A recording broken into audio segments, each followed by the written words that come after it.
The stories, whispered on the wind across the cold, dark waters of a Scottish loch. Tales of a shadow moving beneath the surface, a long neck arching into the mist like a question mark. The scent of damp earth and ancient stone fills the air, and the sound is only the gentle lapping of water against a silent shore. It is a legend that feels as old as the hills themselves, an echo of something immense and forgotten. But what if the spirit of that legend was born not in a Scottish lake, but in an ocean that time has swallowed whole? And what if the creature was not a myth, but a memory imprinted in the very heart of a continent? To find its true beginning, you must leave the water behind and travel to the dry, dusty plains of Kansas, in a time when the West was still being mapped by wagon wheel and wonder. Here, in the year 1867, the Earth gave up a secret it had held for 80 million years. Not in a vision, but in a chain of stone vertebrae, unearthed from the rock by men who could scarcely believe what they were seeing. The great paleontologists of the age, Edward Drinker Cope, received the bones, and he too was mesmerized. He laid them out, and from the stone, a monster of impossible proportions began to emerge, a creature so vast, so utterly alien, that in his haste to reveal it to the world, he made a famous mistake. He placed its small, serpent-like head on the tip of its short tail, believing the immensely long neck to be the creature's powerful rudder. The error was soon corrected, but the truth it revealed was almost more confusing. This was an animal whose very design was a contradiction, a body of immense size, powered by 4 great paddles, yet tethered to a neck so long and delicate it seemed a fatal flaw. This was not just a fossil, it was a riddle written in bone and stone, asking a silent, profound question across the abyss of time. How did I survive? Imagine now that you can breathe water and that you can open your eyes to a world 80 million years gone. Before you is not a collection of bones, but a living, breathing mountain of flesh and muscle, moving with a slow and ancient grace through the sun-dappled water. This is Elasmosaurus, in its prime. Its body is a great flattened barrel the size of a modern elephant, clad in skin with the smooth, tough texture of worn leather. 4 immense paddles, like the wings of a submerged bird, pull it through the water with a power that you can feel as a deep, resonant thrum in the ocean around you. You can hear the sound of it, a low, rhythmic pulse, the heartbeat of the deep ocean. But the body is not the wonder. Your gaze is drawn, inevitably, to the neck. It is a thing of myth. Longer than a school bus, it flows from the body like a river of muscle and bone, an impossible tether connecting the immense engine of the body to a head no larger than a horse's. 72 vertebrae, more than any other animal known to the earth, granted a fluid, serpentine motion that is both hypnotic and deeply unsettling. And here you see the great paradox of this creature's life. In a world of brutal efficiency, this neck seems a fatal indulgence. It appears slow, cumbersome, a beacon for any predator, a massive target that cannot be easily defended. It is a contradiction made flesh, a challenge to the very idea of survival of the fittest. This body was not built for battle, but for a purpose we are only now beginning to understand. The question then returns, more powerful than ever. How did this fragile giant endure in a sea of monsters? To understand the riddle of the Elasmosaurus, you must first understand the water it called home. This was not an ocean as we know it today, but a vast, shallow sea that split a continent in two. This was the Great Interior Seaway, a warm, tropical basin pulsing with life. The water itself has a different scent here, not just of salt, but of life and decay, of algae blooming in the relentless subtropical sun. It is a garden, teeming and vibrant. Great spiraled ammonites, some as large as wagon wheels, drift through the water column like silent, armored moons.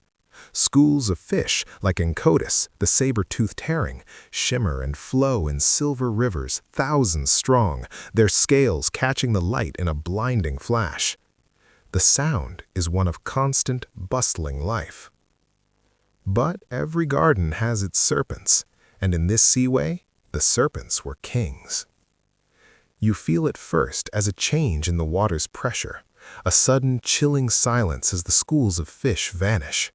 Then you see it, a sleek, gray torpedo of muscle and teeth. The Ginsu shark, Cretooxyrhina, a 15-foot hunter whose teeth were so sharp they could shear through bone like gristle. It moves with a terrifying confidence, a creature born only to cut and to kill. Yet even the Ginsu shark knows fear, for there is another, greater power in this water, a true titan. From the hazy blue of the deep, a shadow detaches itself, growing larger and larger. This is Tylosaurus, a mosasaur, a 40-foot marine lizard whose skull alone is the size of a man. It is the apex of this world, a hunter of sharks and anything else foolish enough to cross its path.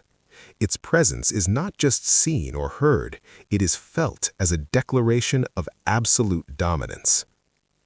This, then, was the garden of the Elasmosaurus, a world of shimmering fish and monstrous predators, of swift hunters and armored giants, and into this arena of speed and brutal power, our creature, with its enormous body and delicate, fragile neck, swims alone.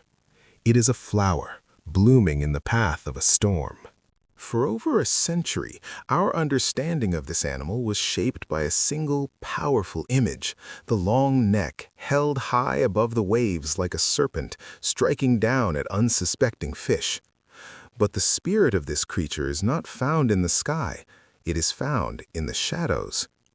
The very bones tell us that such a posture was impossible. The weight of the neck, the structure of the vertebrae, it was never meant to be a crane. To solve the riddle, you must forget the surface. You must descend deep into the water column and look not up, but down. Here, in the perpetual twilight, is where the Elasmosaurus truly lived. See how it hangs, almost motionless, its great body a dark shape against the deeper darkness below. Its belly, pale as a cloud, blends perfectly with the bright, shimmering world above. This is the art of countershading, a cloak of invisibility woven from skin and light. Its secret was not speed, it was silence, it was stillness. The huge body would move with only the slowest, most deliberate strokes of its paddles, creating almost no sound, no disturbance in the water. It was a patient hunter, a silent watcher, for its true weapon was not its body, but its shadow. And from that immense, silent shadow, it would send forth its probe. The long, thin neck, the only part of it that needed to move, would rise slowly, silently towards the light. To the schools of fish shimmering above, it was not the approach of a giant, it was nothing more than a piece of driftwood, a stray strand of seaweed. The tiny head cast no warning shadow, the narrow neck caused no ripple. And then, the strike, not a serpent's blow, but the lunge of a fencer, a blur of motion, a snap of needle-like teeth, and it is over. The hunter's great body never moved, the school of fish barely scattered. It was a kill made with such efficiency, such profound stealth, that the ocean itself hardly seemed to notice. This was no fragile beast. This was a master of ambush, a creature that had turned its greatest perceived weakness into its most formidable strength. It did not need to fight the monsters of the deep, because, to its prey, it was never even there. To survive is not a single act, but a rhythm, a dance repeated every day. For the Elasmosaurus, this dance began not in a nest, but in the water itself, as it brought forth its young alive and swimming into the vast blue world. A calf born with the same impossible neck as its mother, but with a vulnerability that sharpens her every sense. You see, a life of stealth is a lesson that must be taught. The mother shows the young one how to hang silently in the water, how to use the light as a cloak, how to let the body become a shadow while only the head seeks nourishment. Her presence is a constant calming reassurance, a living shield against a world that would swallow a small creature whole. But the shield is often tested. A scent of blood on the current, miles away, has drawn a visitor.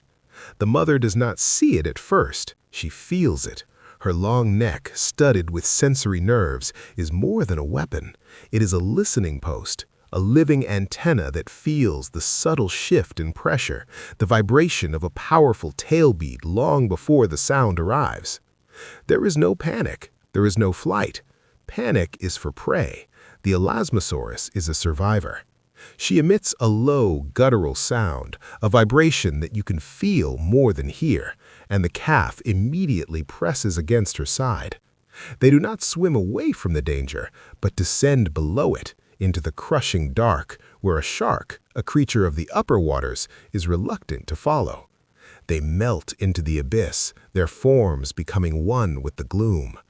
Perhaps this is why they sometimes moved in small, silent groups, a strange, slow-motion forest of necks, a gathering of shadows that would present a confusing picture to any predator. A family bound not by sound, but by a shared, silent understanding of the edge on which they all lived. Every breath, every hunt, every slow beat of their paddles was a victory, a quiet defiance of the violent world around them. For millions of years, the rhythm of the great interior seaway was constant. Its warm, deep waters were the heart of the Elasmosaurus's world, the very thing that gave its strange body purpose. But the earth itself is a living thing, and it was beginning to breathe. The land, which had slept for an age beneath the waves, began to rise again. Slowly, imperceptibly at first, the world began to shrink. The scent of the water changed, becoming more saline, more choked with silt washing down from the newly exposed land. The sound of the open ocean was replaced by the sound of surf, breaking on shores that were closer every year. The vast, deep hunting grounds that gave the Elasmosaurus its advantage were vanishing. You see, a body so perfectly designed for one world can become a prison in the next. The Elasmosaurus was a creature of the deep, silent twilight. But now, the twilight was gone. In the shallows, its dark back no longer blended with the abyss, and its pale belly was no longer lost against a distant sun. Its every movement was now visible, its greatest strategy undone by a world that was simply running out of water. And as the sea shrank, the garden became a cage. All the great hunters, the Tylosaurs, the Cretoxorhinus sharks, were forced into ever smaller, more concentrated arenas. The delicate dance of avoidance was over. Now there was only confrontation. The Elasmosaurus, the master of stealth, was forced into a role it was never built for, a brawler. Its world was closing in. Its advantage was lost. The great hunter had become the hunted, its perfect design now a fatal liability. The sun was setting on the age of the inland sea, and with it, the sun was setting on the time of the serpent-necked king. The shrinking sea was a slow fever, but the final blow came not from the water, but from the sky. A star fell from the heavens, and with its passing, the world was plunged into a long, dark winter. For the creatures of the land, it was a time of fire and ash. But for the creatures of the sea, it was a slow, cold poisoning. A fine, choking dust, the ghost of the fallen star, rained down from the atmosphere, turning the sunlit waters into a murky, toxic soup. The scent of life was replaced by the scent of sulfur and decay. The sound of the vibrant ocean was replaced by a profound, echoing silence. The great chain of life, which had held strong for millions of years, shattered in an instant. The plankton died, and the small fish that fed on them vanished. For the Elasmosaurus, the specialized hunter, it was a death sentence. It was a hunter with nothing left to hunt. Its perfect, specialized body, a marvel of evolution, became its tomb. the last of its kind, simply stopped. Its great paddles ceased their endless dance. Its long neck coiled into a final, peaceful rest on the seafloor. The flesh returned to the ocean from which it was made, and the bones, heavy with the memory of a life, settled into the soft mud, waiting to be buried by time, to be compressed by pressure, to be turned into something as permanent as the earth itself. This is the final legacy, a story no longer told in muscle and movement, but written in stone.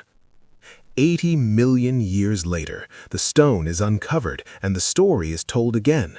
But now it is a whisper, a myth. The ghost of the Elasmosaurus rises from the Kansas plains and finds a new home in a cold Scottish loch, its impossible neck fueling the legends of a monster that never was. It was never a monster. It was a masterpiece. A quiet, patient, and profoundly successful solution to the problem of survival in a dangerous world.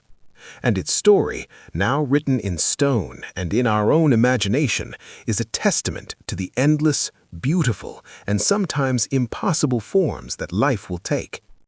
What ancient secret should we uncover next?